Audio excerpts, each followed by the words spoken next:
Assalamualaikum warahmatullahi wabarakatuh. Perkenalkan, nama saya Balkis Anisafuri. Di sini saya akan menjelaskan sejarah hadis dan sejarah kodifikasi hadis. Kira-kira apa aja sih sejarah hadis dan sejarah kodifikasi hadis itu? Simak ya materi yang saya jelaskan berikut ini. Jadi materi yang akan kita bahas pertama kali, sunnah ke hadis. Apa sih itu evolusi konsep sunnah ke hadis? Jadi kelompok kaum muslim yang sangat meragukan otentisitas dan otoritas kumpulan hadis, mereka sebenarnya tidak mengingkari sunnah, karena ingkar sunnah pada masa Nabi itu adalah mustahil bagi seorang muslim. Menurut Al-Sibani sendiri, pandangan mereka yang menolak hadis ialah bahwa Islam hanya Al-Quran saja, sedangkan sunnah atau yang biasa disebut dengan hadis mengandung keraguan dalam keabsahannya sebagai sumber argumen atau hujah, karena telah terjadi penambahan-penambahan padanya dan karena adanya banyak kontradiksi dalam sebagian cukup besar di dalam nas-nasnya. Mereka mendasarkan pandangan-pandangan tersebut pada hal-hal berikut ini. Yang pertama, yaitu Allah Subhanahu wa Ta'ala telah menegaskan tidak ada satupun perkara yang kami abaikan dalam kitab suci. Itu terdapat dalam Quran Surat Al-An'am ayat ke-38. Yang kedua, Allah menjamin pemeliharaan Al-Quran dari kesalahan. Sesungguhnya kami benar-benar telah menurunkan pelajaran dan sesungguhnya kami yang memeliharanya. Itu terdapat dalam Quran Surat Al-Hijr ayat ke-9. Dan yang ketiga, yaitu sunnah atau hadis belum dibukukan di zaman Nabi Shallallahu Alaihi Wasallam. Bahkan secara otentik diceritakan bahwa beliau melarang membukukannya. Yang terakhir yaitu terdapat penuturan dari Nabi Shallallahu Alaihi Wasallam sendiri. Beliau bersabda, sesungguhnya hadis akan memancarkan dari diriku. Apapun yang sampai kepadamu sekalian dan bersesuaian dengan Al-Quran itu berasal dari diriku. Dan apapun yang sampai kepadamu dan menyalahi Al-Quran, ia tidak berasal dari diriku. Kita lanjut ke materi kedua, yaitu sejarah sunnah dan hadis prakodifikasi. Di sini terbagi menjadi dua, yaitu pada masa Nabi dan masa sahabat. Yang pada masa Nabi kita akan bahas pertama kali, yaitu pro kontra seputar penulisan hadis. Berikut beberapa persoalan non-teknis terkait ketidakbolehan penulisan hadis sebagaimana diungkapkan oleh Al-Khatib yang bersumber dari hadis atau Atsor. Yang pertama dari Abu Sa'id Al-Khudri meriwayatkan dari Rasulullah SAW. Beliau bersabda, janganlah kalian menulis hadis dariku, dan barang siapa menulis dariku selain Al-Quran, maka hendaknya ia menghapusnya. Yang kedua ada Abu Sa'id Al-Khudri juga berkata, kami memohon kepada Nabi Shallallahu Alaihi Wasallam agar beliau mengizinkan kami menulis. Maksudnya di sini adalah menulis hadis. Namun beliau tidak mengizinkannya. Yang ketiga diriwayatkan dari Abu Hurairah. Ia berkata, Rasulullah Shallallahu Alaihi Wasallam mendatangi kami dan kami sedang menulis hadis.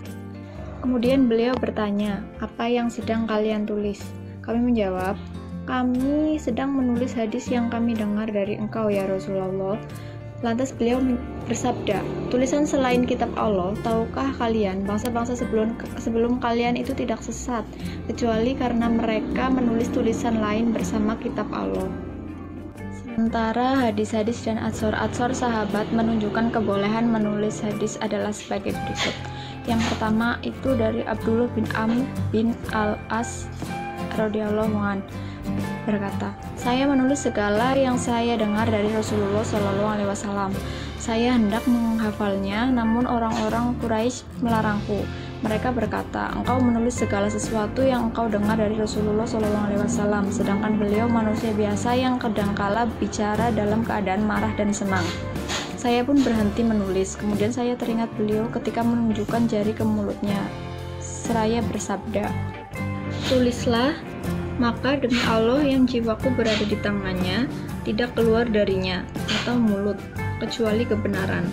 Yang kedua, Abu Hurairah berkata, tidak ada seorang pun sahabat Nabi Shallallahu Alaihi Wasallam yang menjadi sumber riwayat hadis lebih banyak dibandingkan dengan aku, kecuali riwayat dari Abdullah bin Amr karena ia menulis, sedangkan aku tidak menulis. Yang ketiga diriwayatkan dari Abu Hurairah bahwa seorang sahabat Ansor menyaksikan hadis Rasulullah Shallallahu Alaihi Wasallam, namun dia sendiri tidak hafal. Ia bertanya kepada Abu Hurairah dan Abu Hurairah langsung memberitahukan kepadanya. Kemudian ia mengadukannya kepada Rasulullah Shallallahu Alaihi Wasallam perihal lemahnya dengan hafalannya. Kemudian Nabi Shallallahu Alaihi Wasallam bersabda, bantulah hafalanmu dengan tangan kananmu, atau yang disebut dengan menulis. Selanjutnya kita akan membahas metode Nabi dalam penyampaian sunnah atau hadis.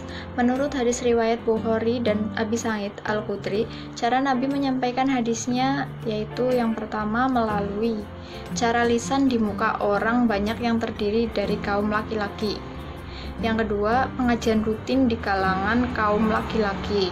Dan yang ketiga, pengajian juga diadakan di kalangan wanita setelah kaum wanita tersebut memintanya. Penjagaan hadis dan Al-Quran pada masa Nabi.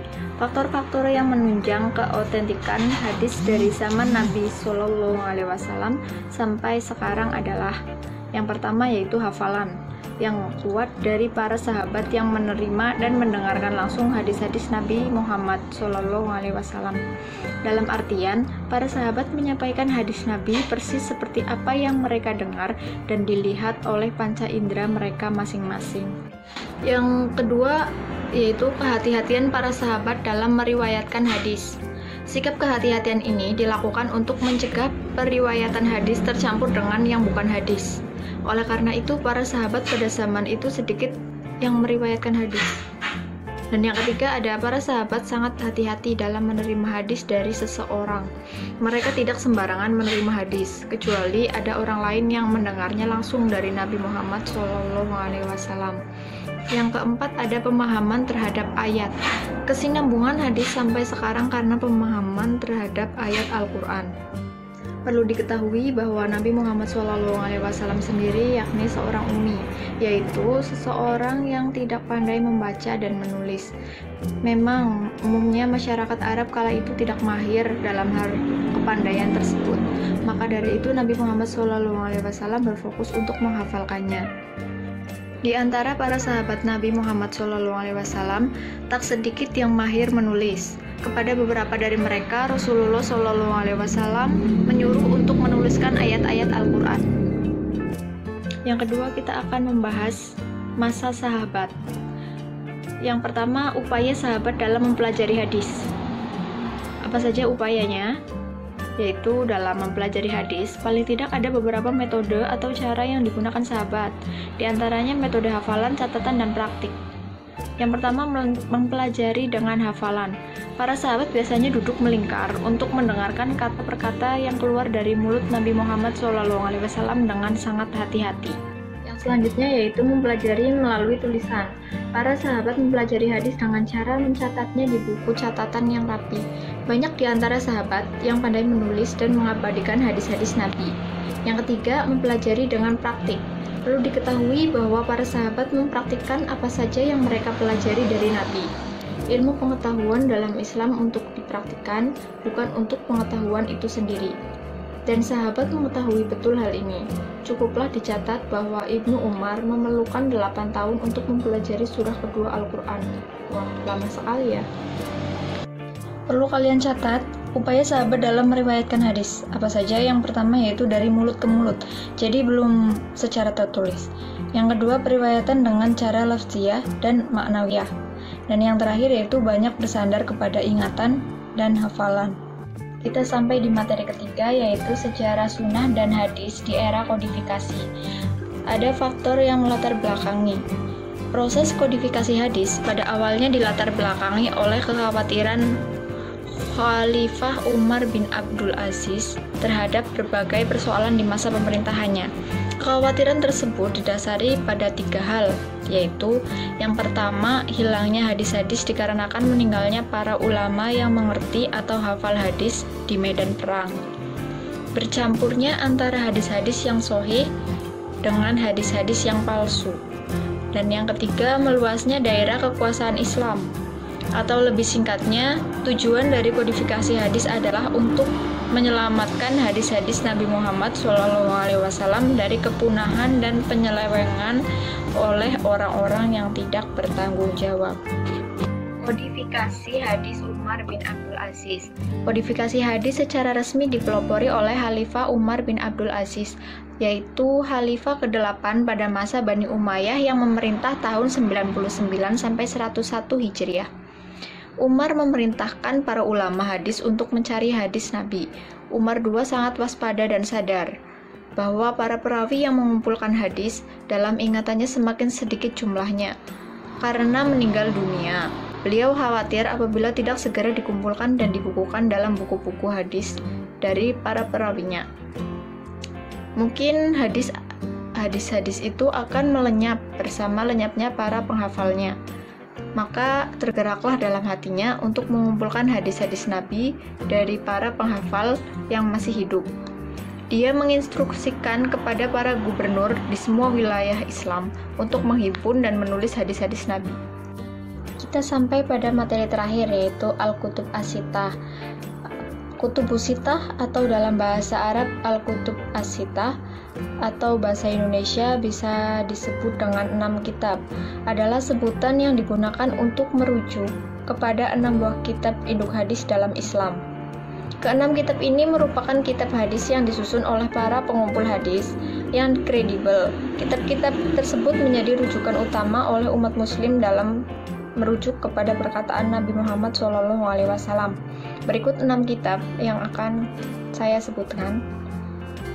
Yang pertama adalah Sahih Bukhari dihimpun oleh Imam Bukhari, Sahih Muslim dihimpun oleh Imam Muslim, Sunan An-Nasai atau disebut dengan Sunan Az-Zuhro dihimpun oleh Imam Nasai, Sunan Abu Daud dihimpun oleh Imam Abu Daud, Sunan At-Tirmizi dihimpun oleh Imam Tirmizi, dan Sunan Ibnu Majah dihimpun oleh Imam Ibnu Majah.